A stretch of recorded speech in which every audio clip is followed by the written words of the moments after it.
Hey fam, welcome back. Tisha here, back with another Big Love Season 2 review. Go ahead and do me a favor and hit the like button as it helps the channel. Here's the thing, I don't know what is going on with me, but at the end of this, I kind of felt myself feeling sorry for people I didn't think I would feel sorry for. Example, Roman. I felt sorry for Roman. And I don't know why I felt sorry for him, but I did. At this point, I feel like there are so many villains that I just don't know what to do. To me, this episode really had to do with the faces of people, the faces that we wear in public, the ones we wear behind closed doors, because I feel like a lot of times in certain instances, especially with polygamists, they don't show who they really are. And it's become clear to me that polygamists live a life of lies at every single turn. There's so much scheming and there's so many secrets and there's so much plotting for elevation, and it just seems like it's never ending. We're going to jump all over the place in this episode. I won't be going in order per se the entire time, but I'm going to cover as much as I think is worth covering. If there's something that I don't mention that you want to talk about, feel free to put it down below. So we begin the episode with Adeline panicking because she realizes that the money that Nikki took at the end of last episode is gone. At first, she thought that her son took it and made deposits, but now she realizes that he didn't. She's telling him that it had to have happened while they were at the meeting because it was there before the meeting. He tells her that we got to get a log of everybody who was here and who was at the meeting, who came on the premises, and see what's what. One thing that I think is interesting is that I think that Nikki took everything. I'm not sure if she did. Y'all correct me if I'm wrong, but there was a lot of money later on in that box. So the phone rings. Laura, who is Albie's wife, eagerly answers, and it is the hospital saying that Roman is up and talking. Now, Adeline is relieved, while Albie and his wife Laura don't seem to be as relieved, and they actually seem to be bothered about what should be good news. I was surprised by the way that he acted in this episode. The desire for power really does bring out a dark side of people, and I feel like we got to see a little bit of that in this. Let's jump to Rhonda. Sarah and Heather are happier than ever because they're hanging out with each other again. They're painting their toenails. They missed each other. Rhonda is still being a menace to society.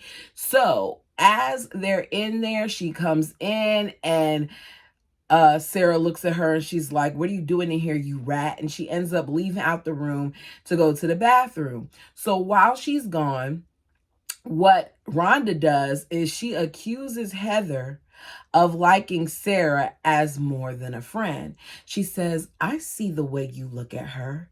I think you care for her too much. I knew women like you from the compound. I'm right, aren't I?"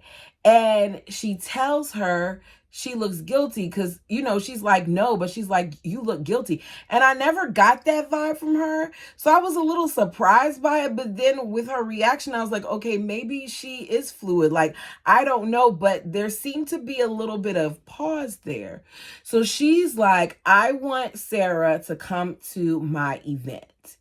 And I want your bedroom. I'm tired of staying in the sewing room. She tells Rhonda that if she doesn't get Sarah to come to the event, then she's going to tell Sarah that Heather likes her more than a friend.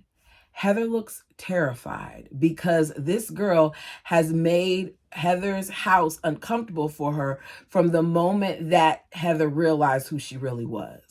So Rhonda's in Heather's mother's ear, telling her all types of lies, and her mother is believing it. She's calling Sarah a liar. After being accused of lying, they go to the studio to see what exactly it is that Rhonda is doing. And because the advocate, April, wants to talk to Sarah. So they're supposed to maybe talk and see Rhonda sing. So Sarah, as she arrives, because she's like, I'm so happy to have my best friends here. And Sarah's like, I hate you. She's encouraged, Sarah is, by Heather's mother to talk to April. Heather tries to intervene so that Sarah doesn't have to talk to her because she knows that Sarah doesn't want to. And she tells her, Rhonda does, to shut up or I will tell her that you want to kiss her on the lips. It's just too much. It's too hostile to the point where I no longer feel bad for Rhonda. Even at the end, when Rhonda did what she did, you're staying in their house.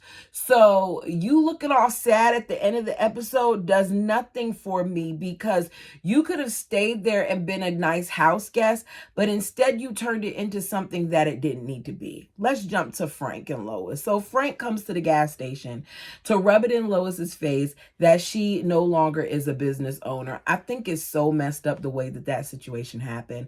I think it's so messed up that although I got a little upset with Lois for letting Frank know certain things and for not hiding her money, I think it devastated her that her husband robbed her and that her son didn't assist her, because Bill very much so seems to have money to do certain things, and I think it would have been nice to help her, but I don't know how much money has laying around because there's a lot of stuff that like, how much did the Weber gaming cost that he had to borrow money from his uncle? I don't know. Anyways, I just didn't like that he didn't help his mother. So Frank shows up and he's not driving his rough looking flatbed truck. He is driving his new drop top that he bought because his words, he came into a little money. Basically meaning that he got this vehicle with Lois's money. So he's trying everything to get under her skin. He's telling her that he brought her back down to the ground, back to the dirt, that she needs to clean his windows, and if she had ransacked his house while he was there, that it would have been a different story, that he would have knocked her into next week and all these other things. And she tells him, after 53 years, there's nothing you can do to degrade me further, which means that she's been through a lot in her life. I'm guessing that she's saying at this time that she's 53 years old. And for her to have gone through so much, for her to have lost a child, for her to have been this wife that was mistreated by her sister wives and him, for him to have taken her one opportunity to finally have something of her own, she is really at this low place. And him rubbing it in the way that he did and her handling herself the way that she did made me happy. So as she's cleaning up his windshield and he's talking mess, she puts paperwork on the windshield and tells him that she wants a divorce. And he says he's not giving her one. And she says that she wants one. And there's grounds for her to have community property, which means she'll get some of his stuff. As she's saying this, he decides to get out his car, grab the shovel that he has in the back seat, and chase after her as she runs in the store and locks the door. And he tells her she's not going to get anything. He later calls Bill and tells Bill that you double crossed me. And he fusses at him because he feels like Joey and Bill set this whole thing up, that they put a bug in Lois's ear, but they didn't. Lois just figured this stuff out because of the conversation that she had with Scott. So he says, you help the witch so that she can raid my assets. And they're going back and forth about it. And he's like, you sitting there having us in poverty, having mom on food stamps the whole time that you had money. And he was like, Frank says, riches, we had riches. They come from the heart. And Bill's like, what heart? You have no heart. And he doesn't. He's heartless. So he tells him that there's a reason why a father would never want a son like him and Joey. He says, you guys are pitiful and we're not done here. And he isn't done, because later we see him go to Albie. And he tells Albie that he can help him. He can let him know the stuff that's going on, who the traitors are, and all these other things. He can tell him stuff because at this point, like even with Bill trying to get the UEB seat and all this other stuff, his kids discuss him. He doesn't like the fact that Joey's shacking up with Kathy and that they're doing this and they're doing that. And he says, I'll help you. I just want one thing. So he's like, what do you want? And he says, Kathy. My mouth dropped, y'all, when he said Kathy. When I say my mouth dropped, my mouth dropped. I was not expecting that. Were you guys expecting that? He says he wants Kathy because she appeals to him in a mousy kind of way. He then gets up, looks at him and says, I want that girl. And it's sick the way that he says it. It's very predatory. Because this is what these older, stinky looking men do. I feel like Frank gets off on hurting others and hurting his sons. And because he hasn't been able to get under his son's skin lately, what better way than to take the women that he's been seeing his son fall for? It's just so messed up. Nikki and Wanda are on the phone. Bill informed her of Kathy moving in with them, even though they aren't married. So she wants to know, like, what do you think about it? Is he moving too fast and yada, yada, yada? And they're just talking like how girlfriends would talk. She tells her, Wanda does, that, we're going to be having an announcement ceremony to, formalize their relationship at Kathy's mother's house, and I need your help. So Nikki agrees to help her. She tells her that, I'll help you set up a few things. She also says, I need you to do me a favor. I'm going to have some stuff sent to, your house. Some stuff that Bill has gotten me, for me and the boys. But I got to send it to your house because, even though it's for me and the boys and it's something that we need, Barb and Margie, sometimes they get jealous. And I said every single time I begin to like Nikki, Nikki does something that reminds me of why she gets on my nerves. Because why are you sitting here and you risking, number one, buying stuff, because knowing Nikki is going to be something expensive, and then having it sent to that house? They might think that the money came from somebody else, that one of them took it, or it might come back directly to you. But either way, there's no point in having stuff sent there. Ben is still on punishment. As Nikki's on the phone, she catches him climbing over the fence. So he says that he wasn't out all night. He left early that morning because he wanted to go and try to see Bryn. But she wants nothing to do with him thanks to what his mother said. He gets a little snippy with his mom and talks about, how she's the one struggling with polygamy. He's not going to struggle with two wives. And Nikki corrects him and tells him that he doesn't get to choose which part of the principle he wants to follow, that he needs to, listen to them, which results in him telling Nikki she's not his mom. And she's like, it's not just plural wives, it's plural mommies. And they're going back and forth, and Barb can't handle it. She ends up telling her son to go away. But what it is Barb really isn't happy. And you can see episode by episode that Barb isn't as much of an advocate for this situation as she's trying to make herself seem. It's really, really hitting her, I think, after 6 years, that she really, really is a polygamist.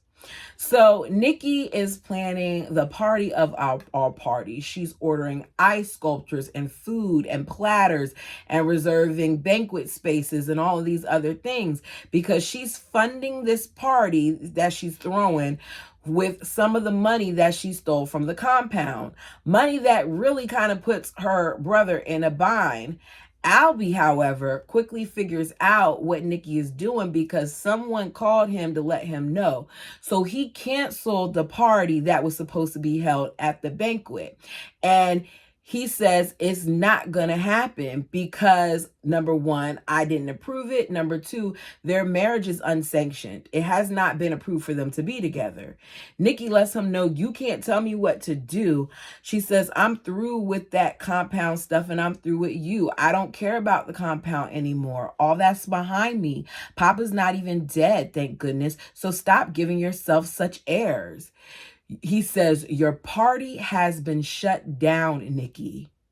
Your ice sculptures are melting in the parking lot. Call your guest and tell them it is off, or they'll arrive to find a restaurant that won't allow them in and a sad little hostess with egg on her face. The way that he speaks and the tone that he uses, very much so, always makes Albie, whatever he's going by, seem like he is authoritarian. I don't like Albie, and I think that Albie is scarier than his father. But y'all tell me what you think. Bill is determined to succeed in getting this gaming business and getting his way. So he plans to go to this trade show at this hotel for different bars, right? Margene is excited as she's reading about all the things that can be done while in the hotel, and she's telling Barb. His desire is for Barb to join him, but Barb declines the offer because she doesn't feel comfortable pretending anymore. She's still angry about the decision to purchase this company, and it seems to me like she kind of wants to teach him a lesson. So he says, like, we don't have to pretend with this, Barb. We don't have to. And she says, okay. If we don't have to pretend anymore, then take Nikki instead of me. And his face shows that he has no desire to do that. Nikki notices this and she says, oh, you don't have to. It's fine. I'm fine, staying home and, doing what needs to be done. But after he leaves, she says to Margene, did you see how he looked at me? I'm so offended. I'm mortified. He's embarrassed by me. And she storms off. He doesn't want to take Nikki because he is trying to ask Barb to get behind him. And Barb simply isn't ready to do that. So he ends up that night, as he's talking about how stubborn, Barb is, he ends up deciding to take Margene. I feel like he knew that him taking Margene would bother Barb more than if he took Nikki. What do y'all think? He knows it will bother Barb, as does Nikki. You see Nikki telling Barb, you can't do this. You can't have our family go out like this. Like, she really, really thinks that Margene is going to mess this thing up. And as they're leaving out, he tells her, that he left 2 suits up there that he needs her to take to the cleaners today. And Barb stands there and fakes it as she acts like she's not bothered by the fact that he is going on this trip without her. So Margene gets to act like his public wife at the trade show, and she's beyond excited. They arrive, and she is called Mrs. Henriksen by the concierge, and she loves it. He upgrades them to a honeymoon suite because their honeymoon was cut short by Barb when they got married. Apparently, Barb called at some point saying that Teenie had a really, really bad fever and she was rushing her to the hospital. As a result of that, they cut their honeymoon short and they left early. Y'all tell me if you think Teenie really had a fever. Put it down below. So she's feeling like this is going to be a honeymoon, and that's why he upgraded it. Margene is she's introduced to the gaming manager, and as Bill walks around, she's telling the gaming general manager, Larry, all of her business, how she's never gotten to meet associates of his before as his wife, how she's the third wife, and how she loves to talk to people, and they have 2 kids, and they're expecting a third, and that she loves motels and hotels, and how she normally doesn't get out, and you can tell by the way she just keeps talking, and she's like, do you think I'm going to be good at this? And he's like, yeah, I think you're going to be great. Everything seems to be going well. That's until, because he's telling her, you're doing such a good job. She's like, yeah, you told me so many times. Like, I get to walk with my husband. Yes, I'm wearing my ring. He's my husband, whatever. So things are going great. And then Bill runs into a married acquaintance that thinks that Margene is Sarah. It's clear that these people aren't really friends if they think that Sarah went from a blonde to a brunette. Well, it's possible. You can dye hair. But they think that this girl is Sarah. So Bill talks a big talk, in my opinion, and he wants people to know that they're polygamous, and that's the whole point of going into this gaming world. And he wants to come out and be out in the open. But the moment he is confronted with actually doing that, and he feels like it's by somebody who's going to judge him, he doesn't own it. Because that was a great opportunity to introduce Margene as your wife, and you didn't do it. Instead, what you did is you introduced her as your secretary. Whereas if it's going to help you advance, you introduce yourselves as polygamous. We'll get to it. So the people's names are Meredith and Dick, and they ask for Barb. They know him as Barb's husband. So as I said, he introduced her secretary. She is sitting there and you can tell she's smiling, but she's hurting. She is stunned. She is silent. She thought that this would be a makeup, as I said, for their honeymoon, but now it's not. So she has to go back into being hidden. And she goes from ecstatic to heartbroken in an instant. You see her in the tub as she is weeping in this awful, gaudy looking red heart-shaped bathtub. I think it was a heart. As Bill is on the phone talking to Barb, telling Barb that he needs her to come because he ran into, I can't remember the girl's name, but I remember the guy's name is Dick. And she's like, yeah, I haven't seen her in 6 years, which is the same amount of time it is since he brought Nikki into the family, same amount of time since they've last been to their church. And he's like, yeah, they're a potential client. They have a whole bunch of bars. And she's like, they have bars? Because once again, these LDS, they're kind of on the edge of the way that they do things. They find ways around it on this show. So they shouldn't be having bars because they don't drink alcohol. If you watch Salt Lake City, it's kind of like Lisa Barlow. Lisa Barlow is supposed to be a Mormon 2.0, and she sells tequila. It's weird that you sell something that you're against, right? Anyways, so he tells her she needs to get on the phone. There's a whole bunch of dramatics and crying and all this other stuff. When Barb arrives, Margie tells her that she shouldn't have came. She fusses at her about how she feels like Barb lied the night of her honeymoon and that she ruined it, that she lied about Teeny being sick and that she just needs to lay off. Like, why does she have to come? You didn't have to come, Barb. You could have just laid off. And she just wanted her not to come. And Bill comes in and she's just like, I'm going to leave and go into the other area. So Bill gives Barb a key to a different room, and Barb quickly tells him, no, I will not be staying in that room to get ready for dinner. You will be staying in that room. You will go there and I will stay here. And that's final. I said, oh, okay, Barb, that's final. I don't know how that's going to go over later on, but all righty. We see how you do, Barb. So later that evening, Bill and Barb have dinner with this potential client. Margene shows up in her bright red dress, laughing loud, making attention be drawn to herself as she's with some of the guys that Bill earlier was playing poker with that didn't seem to be into him because they felt like he was too clean. And she comes over to the table after she's sitting down, because she's sitting down behind them and she's making a whole bunch of noise, laughing and stuff. And she comes over and she's like, I'm off the clock, but there's this one last message that I have for you. And she hands him a piece of paper. And on the paper it says, and Barb sees it, I told them I'm your mistress.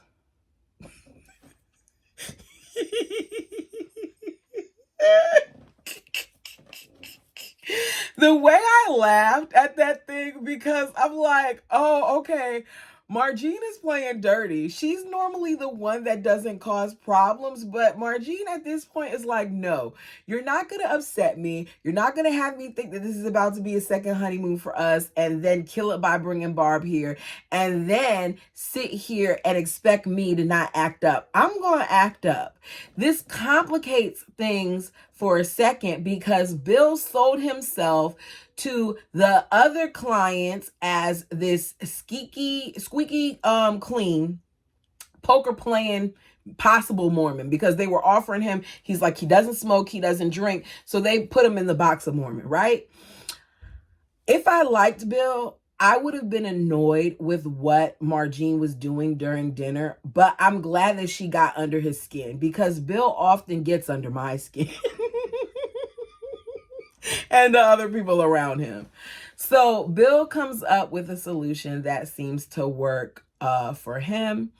At the end of dinner, once the other couple leaves, he walks to the table and he introduces Barb to the table as his wife, and he introduces Margene as well as his wife. And one of the guys is like, do you have anybody else? Do you have another wife? They're laughing like they're not really taking him seriously. And he's like, yes, I actually do. I have one more. She's at home watching the children. I guess this goes over well because the clients agree to have another, game with him. As this is going on, Margene, it's like you see two faces, right? You see Margene, who's extremely excited to be introduced as his wife, and you see Barb, who looks mortified, right? She does the whole smile and all that other stuff. She's kind of playing the part, but her eyes give her away. So as they walk away, Margene is smiling, and Barb, to me, and you guys tell me what you think, but to me, Barb's looking like her world is crumbling. The reality is that I think that as time is going on, Barb's reality is setting in for her. No matter what she's shown in the past, she's able to give this facade out in the public, and then she comes home to face her truth. It's different when your truth is now being put out there for others to see, because now that others can see it, it gives them an opportunity to speak on you. I think that she was fine being a woman who shared, well, I'm going to say fine. I think she tolerated being a woman who shared her husband when it was in secret, but there's something different about it coming out that is rubbing her differently. It's like her reality is setting in. But you guys tell me what you thought of that scene, because it just seems like Margene was so happy about it and Barb wasn't. I think Barb felt a little devastated.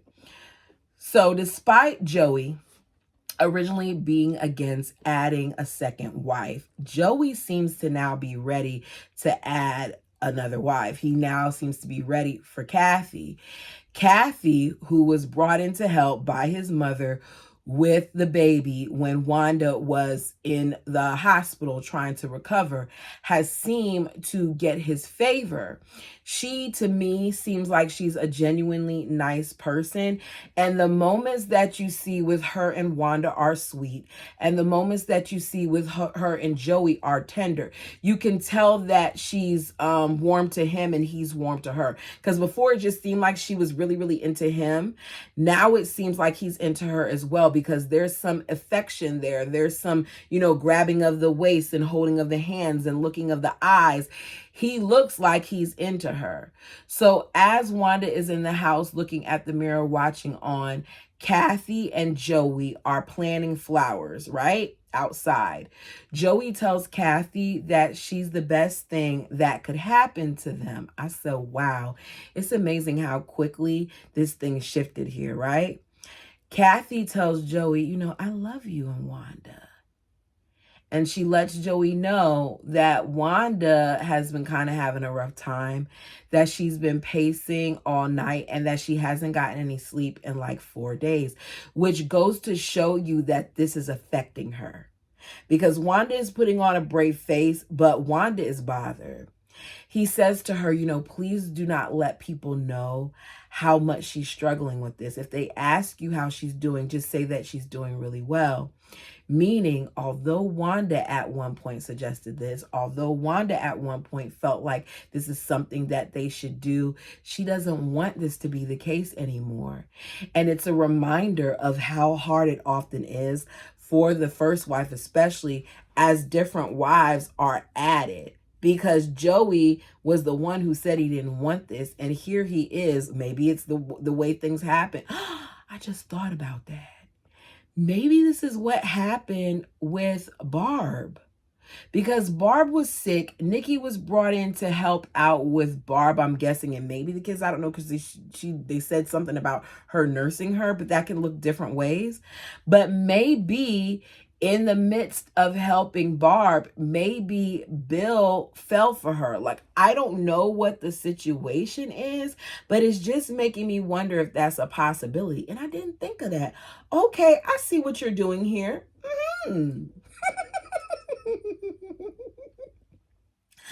All right. It is official. Albie and his sneaky wife, Laura, are trying to kill Roman. Adeline thinks that the Greens are her only problem. Little does she know that she has 2 rats that are circling her husband, and they're in her home. Because Albie and his wife, in my opinion, are definitely trying to kill this man so that they can keep power and he can be the prophet, because the both of them are power happy. I said last episode that the wife seemed sneaky to me, and now I know why, because she's plotting on being the next Adeline.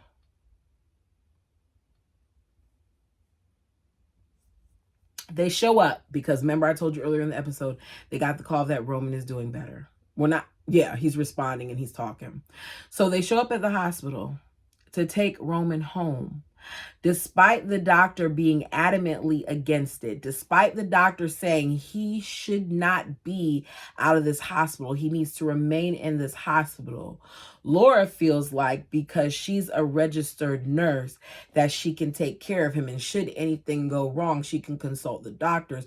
With him having that type of life major event, if they really cared about that man, if they really wanted the best for him, they would have allowed them to stay there. But because Albie has made himself the prophet, because Albie has got the insistence of his mother, which I'm sure she's going to learn to regret it, and others to say he had a testimony that he went from being Albie to Roman to Joseph by looking in the rock in the hat. Now he feels like he could do whatever the hey-ho he wants to do. So the doctor's like, he is barely off the critical care list. His heart rate is extremely erratic. His infections can resume. And Albie hears all that, and he's like, our family has decided. I'm taking him home now. So they take him home, and he's visually in a lot of pain, and he looks rough. All of the actors are just doing a phenomenal job, y'all. They're great. So Albie says, I want you to go, to the infirmary, the clinic, whatever he said. He said, and make sure that you get some morphine, some Vicodin, and some Valium, because he wants to drug him. As he says this, Roman is in the background yelling, what are you doing to me? Which means, even in his state, he knows something isn't right. So Laura tells Albie, there are other painkillers and sedatives that I can get. And he says, bring them all. He gets a call about Frank. He goes to have that whole conversation with him. Bottom line, I already told you that he wants Kathy. So he leaves. And as he leaves, Adeline thinks that she's about to go and she's about to see her husband. So she walks up, and the officer is guarding the door. And she tries to see him, and she's told, I want to see him. And he goes, no one can see him. And she's like, I know no one can see him, but I can see him. And he's like, no, not even you. And you see a look on her face like she's puzzled. But because he is now the acting prophet, the officers report to him, and what he says goes.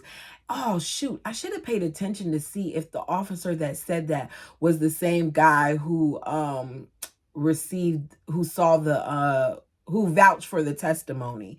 Because as I said, I feel like these people do this, speak up for some gain. And I wonder if he gained like being one of the officers of the compound, but I wasn't paying it any attention. I dropped the ball there. Okay. So the party has been moved to Nikki's house. Kathy and Wanda have on the same dress. Kathy is very excited, as is Joey, but Wanda is not. Because there's a point where you see him pull in Kathy, gives her a kiss, I think, on the forehead. He pulls in Wanda as well. When he's about to turn to embrace her or kiss her, she's already walked off. Like, she don't even like the dress. She's pulling at the dress. She's uncomfortable, right? She's all happy. He's all happy. He's talking about, some things not, being, more than just faith and yada, yada, yo. But he doesn't know that she's already spoken to someone else, his pappy. And I'm interested in seeing how that whole situation turns out, because he's going to be pissed when he realizes that his father did this. So Albie arrives and tells Nikki there will be no more guests. Like, she's literally opening the kitchen door, and when she closes it, there he is. I don't understand how this man is always just popping up without any problems, and y'all don't ever stop him. Because the police, well, I guess she was afraid to call the police because she stole that money. So he tells her no more guests is going to come. And at this point, you shouldn't even be having this party, because this is not something that I've authorized. And she's spoken for. And she's looking at her like, what? And she tells him, don't ruin this. And he does the same weird thing that he did last time, where he gets all close to her like this, and he puts his hand like this on her face. It's weird. My brother may touch my face, but my brother isn't doing a little caress thing and pulling my head. It's something about it that is cringy to me. And as he does it, her eyes are watering like she wants to cry. What is up with the dynamic between the two of them? Because there's a lot of other siblings, but these two seem to always have something going on. It's cringy to me. It's making me wonder what else Albie has going on, right? So he says, as he's touching her, don't say anything, Nikki. You've been bad and you know it. You were on the compound last week. You signed in at 2:00 and you left at 2:45, but you weren't at my meeting and you weren't at the big house. Where were you, Nikki? What were you doing? You're a thief. You stole $60,000.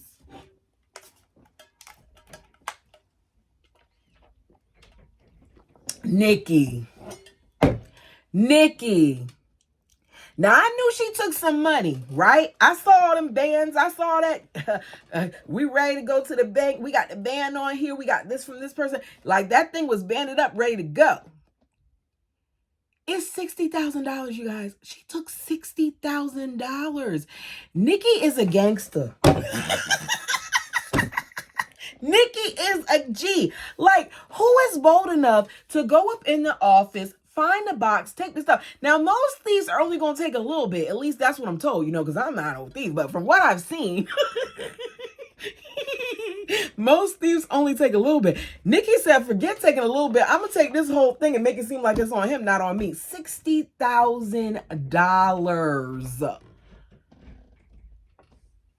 So Nikki decides that she's not going down with the ship, and she drops a bomb that messes up things for everybody once again, because between her and Bill, I don't know who has the bigger mouth. So she tells Albie that she doesn't need his money because they have a new business. They have a new gambling business. And he says, Weber Gaming?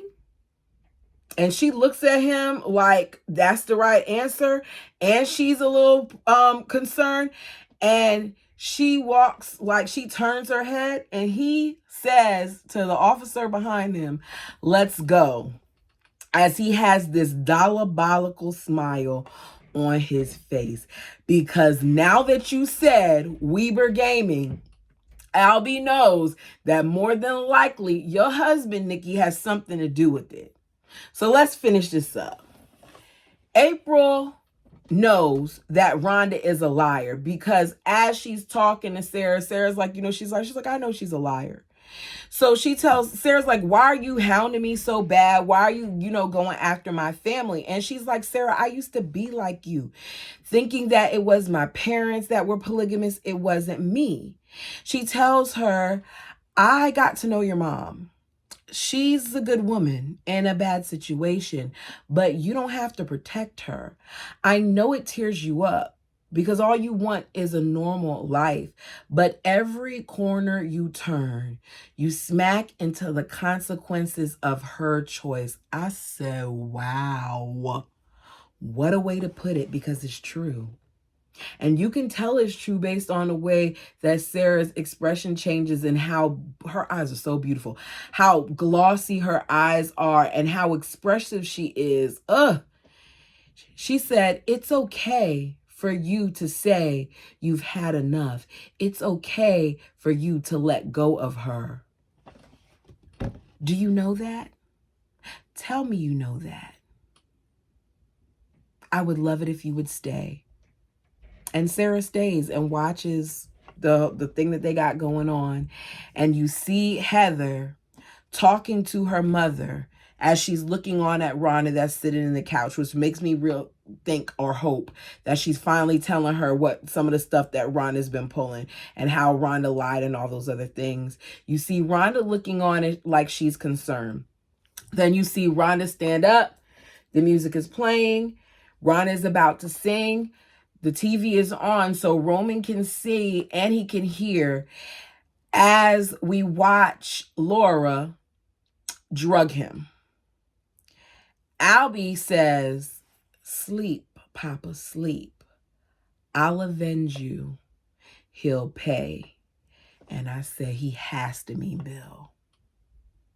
Rhonda is singing a song about being the happiest girl while she looks miserable, as do the other women on the show, because we get clips of the different ladies and the way they're looking. Heather looks terrified.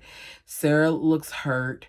Margene looks okay. Nikki looks like she's scared. Barb looks like her world has crumbled. And Bill is in the bed alone by himself.